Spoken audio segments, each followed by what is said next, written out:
Last week, I thought I nailed it. The color was great, the texture looked good, or so I thought. But there was one small thing that kept me from rib greatness. Let me show you how I fixed it and how you can fix it and prevent it from happening to you.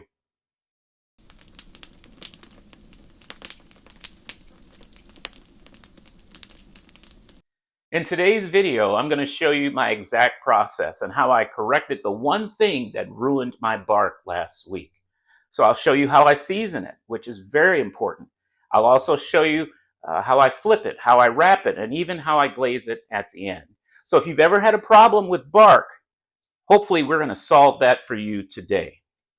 But first of all, who am I? Well, again, I'm Silly Bubba, and thank you for coming to my channel.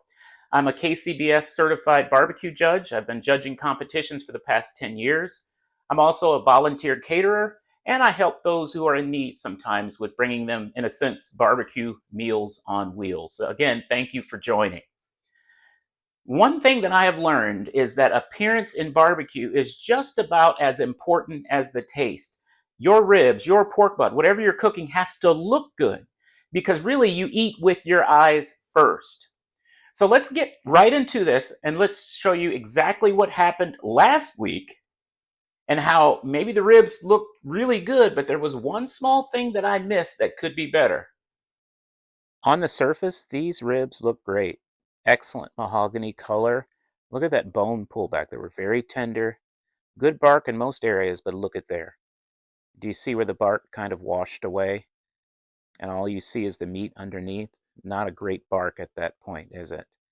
They look good, they're glazed well, but there's things we can do differently. Let's talk about it. All right, first I need to trim these up, and as you can see, this is a fairly ugly rack of ribs, but that's good because you get to see what you have to do. This is your typical grocery store style rib. Notice this huge fat pocket down there. Well, I don't want that, so I'm going to trim it out. So I'm going to lift this up, and you notice it pushes the fat up, so let's do that. Let's get that out. And yes, I am cutting toward my hand. Not very many ways to do that, but just be careful. That's the point. All right. Some of this I might leave on. I'm not really too concerned today about having the best trim in the world. Just want to get some of that noticeable fat off of the meat so that it cooks fairly evenly. Reason for that is, too, if you leave a lot of fat on, it's very hard for the rub to stick.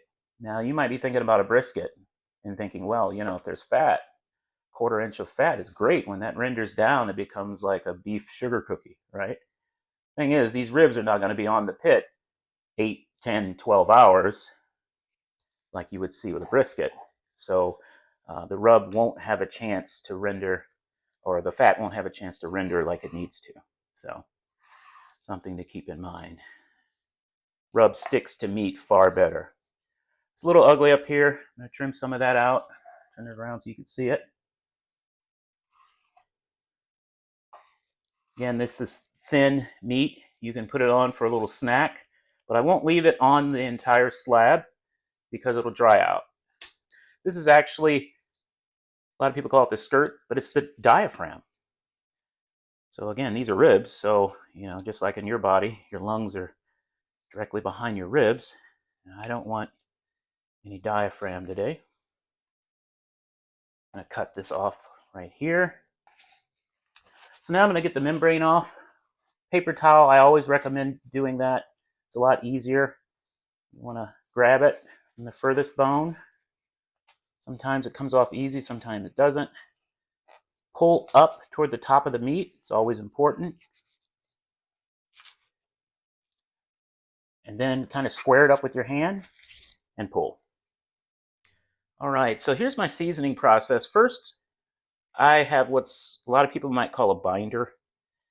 This is basically what I call my rib paste. If you're ever interested, let me know. You can leave a comment if you'd like to know what's in it. It's fairly simple, just some household ingredients. But this is twofold. It helps the rub to stick, and then it imparts a nice little flavor to ribs. And actually, as a side benefit to that, it also locks in the moisture. So all of that in my rib paste. Now I like to go on my ribs. As you see, I'm holding my shaker up about a foot over. Don't do it like this. And this is part of what's going to help today. But I like to season about a foot up so you get even coverage. All right. And I also like to use 16 mesh pepper with my ribs. I feel it gives a nice appearance. It's a nice Texas style rib. It also helps with smoke. So, but that's for another video. So let's see how I season this here. Okay, not too heavy, but a good amount. All right, we've got that. Next, I want a spicy layer, and I'm going to be using JDQ Spicy Barbecue. Really like this one. And I like layering JDQ's rubs, so that spice is really nice. It's not overbearing. It's not going to blow the house down or anything like that. But when you first take a bite of barbecue, the first thing that hits your tongue is the underside, this side, the bone side of the ribs. So it's kind of nice little heat. I also am using JDQ sweet garlic here. Very nice rub as well. So I'm layering today. I make my own rubs, as you guys have seen before. I make my own sauces, have quite a few of them, but there's a lot of good stuff out there on the market too. So if you're ever interested, you can search and buy some of these on your own. Okay. So what I like to do, especially since these are going to go on fairly soon, don't rub it, but pat it in. Simple as that. All right. Now notice how effective that is with that paste that I have. You don't really see anything coming off, do you? So it gets it right where it needs to be. All right, so let's get through the top half here. All right. Another thing to keep in mind, notice you can still see the fibers of the meat. I'm a huge proponent in making sure you have enough rub on, but not too much rub. All right? Because if you have too much rub, that creates a barrier. So again, I'm going to pat this in. All right, now if at all possible, at this point, maybe let these rest for about 30 minutes, let the rub kind of sweat in, and that's what I'm going to do, and then I'm going to get them on my gateway drum. So see me in a moment.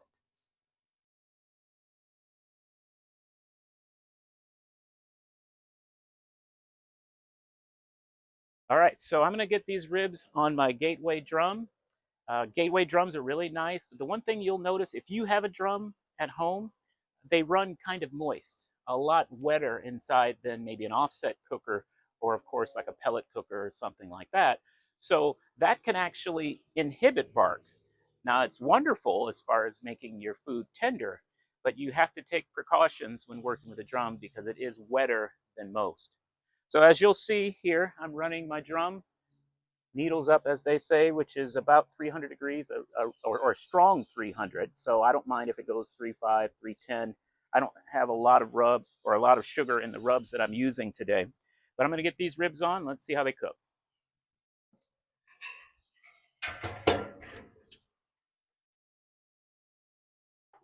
Right. Notice great color, even distribution of the rub. It's not too heavy. And I'm going to put it on. You can see, kind of bunch them together a little bit, because how they go on is exactly how they're going to cook. All right. So let's get this covered up. Get my temperature gauge in there. And we'll be back in a few minutes, maybe a half hour or so, because we want to look and see how the bark is forming, what it's looking like before we take our next step. See you in a bit. All right, so it's been 30 minutes. Let's check on these ribs and see how they look. All right, it looks good. Now, as I mentioned, notice how wet the ribs are right now. Here's something to keep in mind. This is where I messed up. Last week, I flipped these ribs. I'm not doing that right now. In fact, I'm just going to spin it. Notice they're still wet on top. I'm just going to put the top on and let it keep cooking. So what happened? Last week, I didn't just spin, I flipped them. The bark hadn't set up. And so when I flipped those ribs over, guess what happened? The grate rubbed all of that seasoning off. So now I'm just going to wait. I'm just going to keep spinning. Every 20 minutes or so, I'm going to come back, check on that bark, and when that bark sets up, then I'm going to flip. Notice all the smoke in my face. I'm not joking. It's good smoke, though. All right, so we'll check it in a few minutes.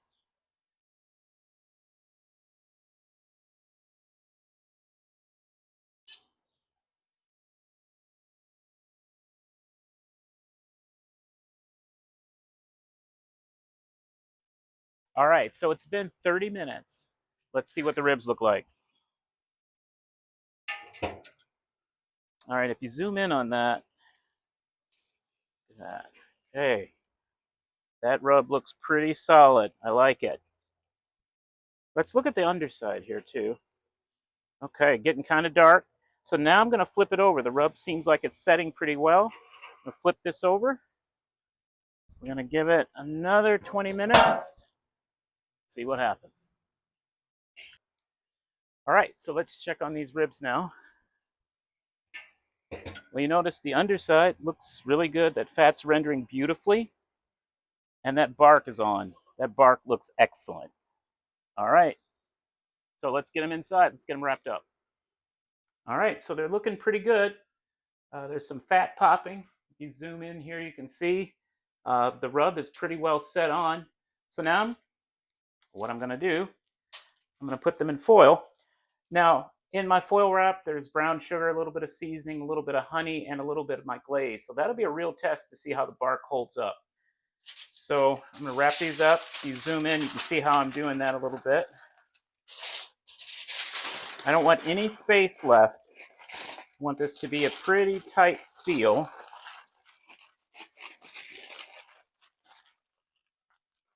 All right. You can even feel under the underside. Press it in. Make sure the bones don't puncture through. You can see that's pretty tight. All right, let us get them back on the cooker. All right, so let's get these back on. I'll check them probably in about 10 to 15 minutes. We'll see how it looks. All right, so let's check on the ribs. They've been on about 25 minutes since I foiled them last. So let's see where we're looking temperature-wise. All right, I like to take my Thermopin, go between the bones. Okay, 205. 210. I'd say these are done. But one thing I like to do too, just to see how they flex like that, that's another good indication that these ribs are done. All right, let's get them inside and see what we got. Okay, so just pulled the ribs in. Again, they're at an internal temperature of about between 205, 208. They're tender, they're flexing in the foil, as you can see quite a bit here. So that means they're likely right where we need to be. So the first thing I'm going to do, I'm going to pour some of this liquid off that's inside of the foil wrap. It served its purpose. So I've got like a little pot here. It'll probably make a mess. All right, get rid of that. Nice thing about that though is that you can use a lot of that foil wrapping, that juice inside. That will make a really good glaze on your ribs if you combine that with your barbecue sauce. So if you zoom in here, look at the color that this just created here on these ribs. Look at that. Isn't that nice? Nice mahogany color. And let's look at the top. That's what you want. Great bark. Okay? So at this point now I'm going to glaze them. So my barbecue sauce that I'm using today is just a regular barbecue sauce. And I've cut it with a little bit of apple cider vinegar and a couple of other things. You want to know what these couple of other things are? Stay tuned to the Smokers Guild, which is going to be a nice little membership service that I have coming out very soon. And I'll have more information on that in a later video. All right, so let's get the top sides of these. Hopefully you can see that clearly. Great looking bark. This is what you want. It's set on very nicely with the pepper, the seasoning. There's a little wash away here, but most of it though is intact, as you can see. So what I'll do at this point, I'll get it back on the cooker, probably for another 10 minutes or so. Let the glaze lock in and we'll see what we have. Now let's look what these ribs look like, even before getting them back on the cooker. Now again, I'm putting them back on just for a few minutes, like 5-7 minutes, because I just want that glaze to lock in. When I eat barbecue, actually I don't like it all over my face. So it's kind of nice if you can just bite, have barbecue sauce, have seasoning, whatever else you want, and that be it. You hear fireworks? That's my neighbors. Sorry, didn't mean to scare you. All right, so let's get these back on. Got them here in a little foil boat pouch, easy transport. We'll be back in 5. All right, so the ribs were on the pit for an additional 7 minutes to get the glaze locked in. Let's look at it. What do we get? How'd we do? What do you think? Looks pretty good to me. Rub looks good. Glaze set in very nicely. I'd say this was a success. All right, so let's cut into them. First thing I like to do, a little bit of a trick, take a little bit of the sauce or glaze I was using, and I put it on the board. No, we're not having barbecue cutting board today. There's a reason for that. Let me tell you why. You'll see exactly what I mean. All right, so I'm going to cut into these. I'll turn these over. I like looking at the bones to cut because that way you know exactly where the knife needs to go. When you put that glaze down and you start cutting, what happens is, let's say this rack of ribs starts to slide. And if it slides, what happens? Of course, it could rip your seasoning off, it could rip all that bark off. But you put a layer of glaze down, it's like it reapplies it right on the cutting board. And it makes it so that if it does move, it just kind of slips, but nothing comes off, nothing flakes off. And that's what we want. Let's cut a few of these. Very tender. Okay. Let's do another one. All right, let's look at that. You zoom in very closely on that, you can see great color, extremely juicy, and the bark is intact. All right, that's what we want. So hopefully this helps you out for your next barbecue. It's been a problem. Sometimes I'll notice every now and then my rub will flake off. So I encourage people to take notes. Try to ask yourself, why did this happen? What can I change differently? And for me, I flipped it too soon a week ago, and that cost me my bark. So I waited a little bit longer, the bark set up, and I think that made all the difference. But I'm going to shut up now. Let's see how it tastes.